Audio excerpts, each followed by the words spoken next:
আসসালামু আলাইকুম। সবচেয়ে কষ্টের একটা বিষয় সেটা হচ্ছে যে গাজার যদি কথা বলি, একটা ছোট বাচ্চা বাবার কোলে, সে রক্তাক্ত, পুরো চেহারাটা রক্ত ভাই, এতটা রক্তাক্ত বিশ্বাস করেন, দেখে মনে হচ্ছিল ইস কি একটা মানুষের জীবন। মজ্জেন আজান দিচ্ছে, তার কণ্ঠেও কিন্তু সেই কান্না কান্না, মানে হাই আল্লাহ সালা ফালাচ্ছে, সেখানে তাদের কণ্ঠেতে কান্না। আল্লাহ তাদের হেফাজত করুক।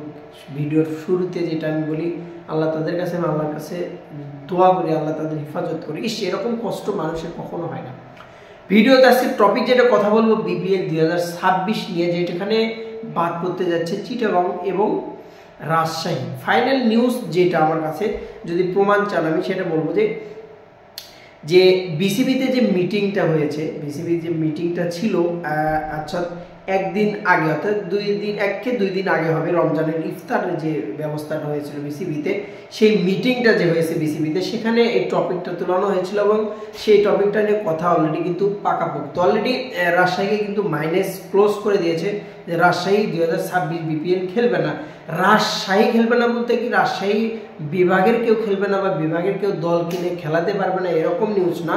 নিউজটা এরকম যে রাজশাহীর যে মালিক ছিল শফিক সাহেব, অর্থাৎ ল্যাংডা মার্কা শফিক যাকে বলে আর কি, টাকা ছাড়া খয়রাতি শফিক, তো খয়রাতি শফিকের আন্ডারে দলটা থাকবে না। যদি কোনো স্পন্সার দিয়ে বা অন্য কোনো কেউ যদি রাজশাহী টিম কার্ড কিনে নেয় বা সেরকমভাবে যদি কমিটমেন্টটা আসে, কারণ একদম এবার যে মনে করেন ল্যাংটা করে ছেড়ে দিয়েছে বিসিবি, কিন্তু ব্যাক কিলেদের মতো কিন্তু একবার আক্কেলের উপর ব্যাক কিল কিন্তু করে দিচ্ছে বিসিবিকে। তো সেই বিসিবি যদি ব্যাক কিলের জায়গাতে আক্কেল হয়ে থাকে, তো সেম কিন্তু সেই শফিক সাহেবকে কিন্তু এবারও কিন্তু দল দিতে চাইবে না। তো সেক্ষেত্রে রাজশাহী যে শফিকের আন্ডারে যে আপনার যে টিমটা ছিল ওটা কিন্তু ব্যান করে দিয়েছে, এবং নতুন যদি কেউ যদি চায় নতুন কেউ নিবে তাহলে নিতে পারবে, কোনো সমস্যা নেই, কিন্তু তার আন্ডারে থেকে রাজশাহী কিন্তু ব্যান, অর্থাৎ 2026-এ রাজশাহী কিন্তু অংশগ্রহণ করবে না, এরকম তাই কথা হয়েছে। চিটাগংয়ের বিষয়ে আসি, এখন পর্যন্ত 2025-এর যে বিপিএলটা হলো, সেখানে কিন্তু একমাত্র রাজশাহী এবং চিটাগং নিয়ে এত সমস্যা।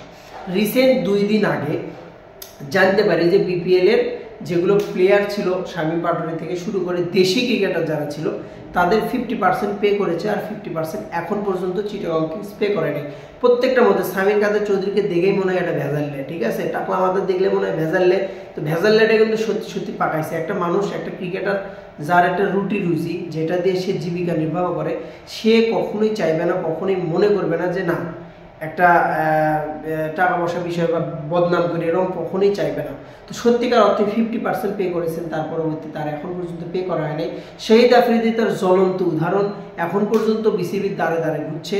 এমনকি সে বলেছে যে আসিফ মাহমুদ পর্যন্ত যাবে বা দেশের যে প্রেসিডেন্ট আছে তার কাছে যাওয়ার সম্ভাবনা আছে শহীদ আফ্রিদির বিষয়ে, যে এখন পর্যন্ত আমার টাকাটা দেওয়া হয়নি। চিটাগং কিংসের কিন্তু এত কলঙ্ক, সো সেরকমটা আলোচনা হয়েছে, চিটাগং কিংস নাও থাকতে পারে, এরকমটাই কিন্তু কথা হয়েছে। তবে 100% ট্রুলি যদি ক্লিয়ারলি করি যে আরও এই যে রমজান এবং ঈদের পরে একটা মিটিং আছে বিপিএল নিয়ে, বড় একটা মিটিং আছে, সেই মিটিংয়ে ফাইনালি ডিসিশন চলে আসবে যে বিপিএল 2026-এ কয়টা দল থাকবে, কত টাকা কমিটমেন্টে থাকবে, কি কি লেখা থাকবে, এবং বিদেশি প্লেয়ারের বিষয়ে কথা থাকবে। সব কিছু মিলায় কিন্তু মোটামুটি বলা চলে যে নাখোশ বলা চলে, বা আপনি যেটা বলেন আপনি যে চিটাগং কিংস এবং রাজশাহী কিন্তু মোটামুটি 2026 থেকে মাইনাসের পথে চলে যাচ্ছে। তবে ভালো একটা বিপিএল আয়োজনের ক্ষেত্রে কিন্তু এটা খুবই ইম্পর্টেন্ট, বিশেষ করে সামঞ্জস্যতা, বিশেষ করে আপনার বিজনেস পারপাস যেটা, এই জিনিসটা অবশ্যই থাকতে হবে, কমিটমেন্টটা ঠিক রাখতে হবে।